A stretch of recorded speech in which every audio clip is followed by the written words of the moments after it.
Alright, comic friends, it's new comic book day! Yay! Or at least new comic book day for me. This is comics for the week of May 16th. I got them basically on time for me, Friday. Everything's hunky-dory as far as that goes. This week I got 17 issues. Just as a quick note, this Saturday, Comic Book Roundtable is last week's books. We're going to stick with that, which is probably good for me. I have new duties at my employer that kind of has me working stupid 10-plus hour shifts. So I need that extra time to read the comics. Now, they don't have Fridays to hang out and read comics all the time. Anyway, let's jump right into these. Start out with the new Challengers, issue number 1. One of the new titles that's spinning out of the dark, DC's Dark Metal, or Dark Knight's Metal, I guess is the official thing.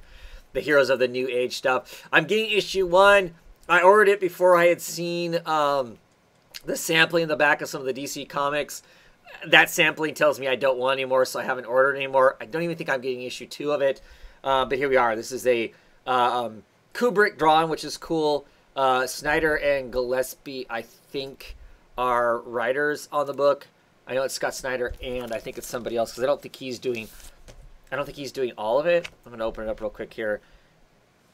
Yeah, Aaron Gillespie is the other writer on it. It's got that crazy, silly gatefold thing here that turns into other pictures, and then of course it's part of some greater Jim Lee picture, I think. But it's got characters I'm interested in, but unfortunately, the way the first part of it read that was in the sampling, I'm not feeling it at all. Do not like it, so I won't be reading it. So that really leaves me reading none of these books, because I'm dropping the Terrifics too. So there you go. Anyway, on to other stuff. Another new book I got this time, A Walk Through Hell, issue number 1. This is Aftershocks Comics. This is a Garth Ennis book with Gordon Sudukas. I don't know, I kill everybody's name. Drawn book. So it's like got some FBI agents and some crazy stuff happens in it. I'm not sure exactly what. It's been a while since I read an ongoing Garth Ennis book, so I thought I would give this a shot, see what it's like. So looking forward to checking that out. The Wicked and Divine. This is issue number, 36? I think we're on the wind down with this. So excited to see what happens with Wicked and Divine. Continues to be kind of a complex story. We've now kind of circled back to stuff that was the beginning of the series, which is cool. Definitely a book I'm going to reread the entire thing once I have the entire collection to see what all the things I may have missed along the way. Issue of Barbarella. This is issue number 6 of Barbarella. This is the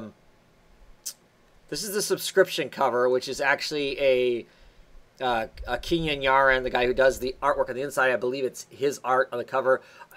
This book still comes out with like 6 different options or 4 different options for covers. I hummed and hawed. There's another one I really liked too. But this one's just super fun. That's why I had to get it. Barbarella stomping around with giant boots, stomping on basically human-sized insects with some bug spray, a fly swatter, and like I said, stomping them on with her boots. So, I continue to really enjoy the book. It's been a lot of fun, more so than what I thought it was.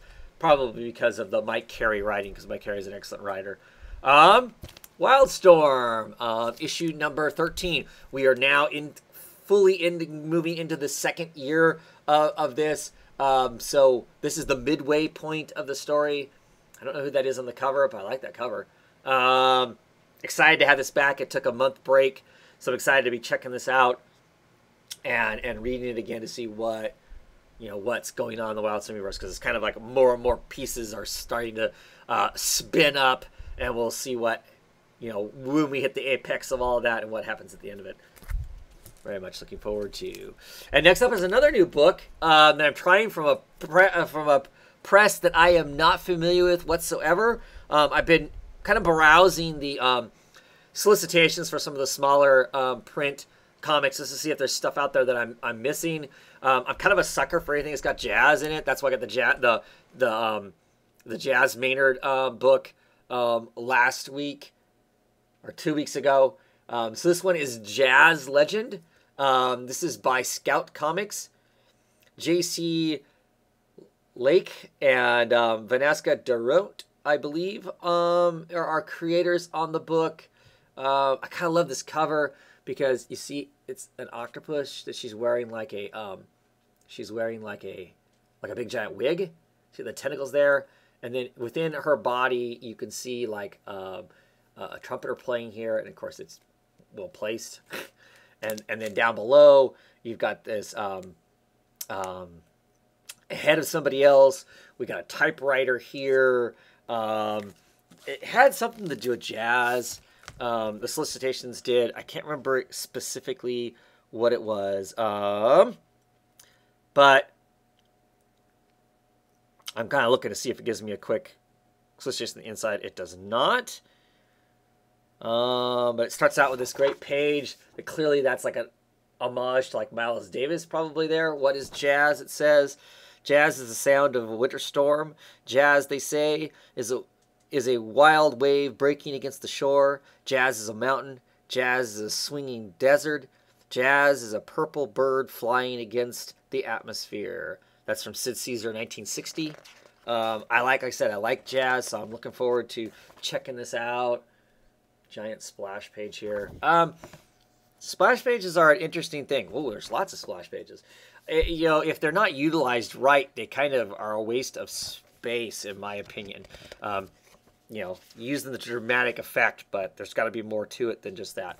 So here we got some more. Art doesn't look too bad.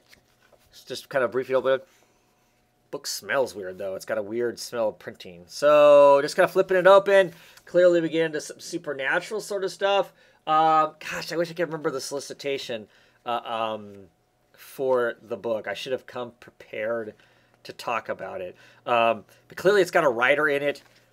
He's got a manuscript there, and the manuscript is Jazz God Hell, a work in progress. So, not sure exactly what that's all gonna be about. Cannot remember. Like I said, though, I'm trying to remember. It has jazz in it. It has a jazz club, and there's some sort of metaphysical, going on with it. Also, this trumpet player, I believe. Like I said, it gets a little metaphysical. Here's our writer writing, and it's kind of other stuff. And I don't know if he's writing about jazz or what, but I'll let you know. I really love that cover, though. Cover is not it's not clearly not the artist on the inside, but that's a cool looking cover. So I'm going to check that out for a while, see what that's like, explore some smaller press books. Next up, we have issue 4 of Hungry Ghosts. This is the final issue. Digging that cover, another Paul Pope cover, right? Yeah.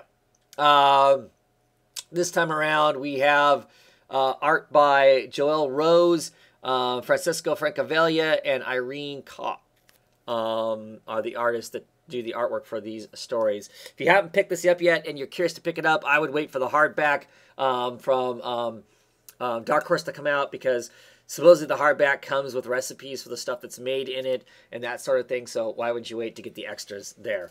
Punishment to those of us buying singles.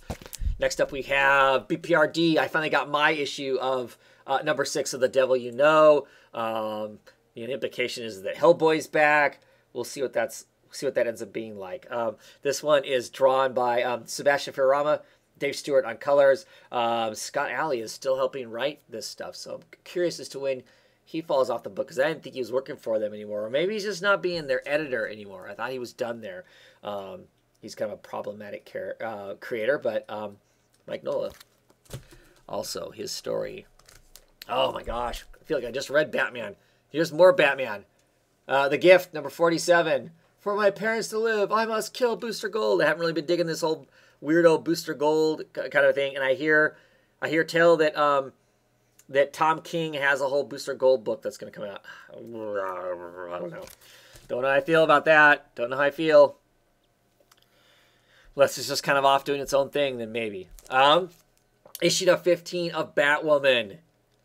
And Death Shall Be Her Legacy. That is an awesome cover where they're all folded back there and the bats basically look like they're pouring out of her mouth and stuff.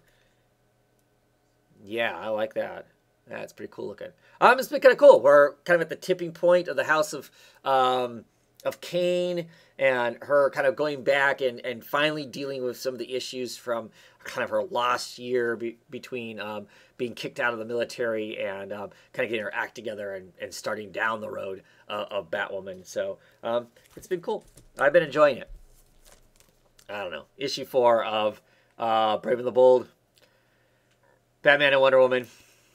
4 of 6. Who knows if I'll get to read it. I have not been enjoying it, so I've kind of quit reading it. It's just in the collection because it's Brave and the Bold at this point. At some point, I'll sit down and try and read the whole thing all at once, but I don't know. Cave Carson has Neil still alive. More craziness. Great covers there. This is issue number 3, so we're at the halfway point to the end of the series. We'll see what kind of craziness ensues. I love the art. The art in it is just spectacular. The story has not been as gripping as what the it was before the Milk War stuff happened. Before we got the interstellar eye versus the cybernetic eye. Another issue of Gideon Falls is issue number 3. Love these maps of cities that end up looking like people's faces, characters from the book. Issue number 2 really kind of sold me, makes me excited about the book, so I'm looking forward to checking out this one and seeing how it is from there. Jeff Lemire written, Andre Sorrentino doing the art with Dave Stewart on colors. You know, clearly a potential creative powerhouse of creators. Let's see where it goes. I really like I said, I really liked the last issue. It turned on the right level of sinister and unease to make me really interested in the book now. So, Deathbed, issue number 4? Yep, issue number 4 of 6. Of course, we're getting it for the Riley Rosmo art, right? We'll see where the adventure goes to now. It being the halfway point, it has kind of reached this you know, apex of discovery of what's left of this man's life and the choices that he's made and what they're going to do going forward with this kind of zombie cult wanting to basically crush and erase all memories of him. How does that play out? How does that play out for our young biographer here who kind of got roped into this whole thing despite wanting to do that? So, No Justice, issue number 2. This is a weekly book that's coming out. I'll be talking Saturday about issue number 1. You know, Francis Manapul art. Yeah, it looks nice, mostly. I don't know. I don't know. I didn't feel like there was a lot of story there per se. Set up, clearly. You've got 3 more issues now to actually make something happen and land it. So we'll see. Hasn't been horrible, but I don't know that I'm super excited about it either. And Moonshine number 10.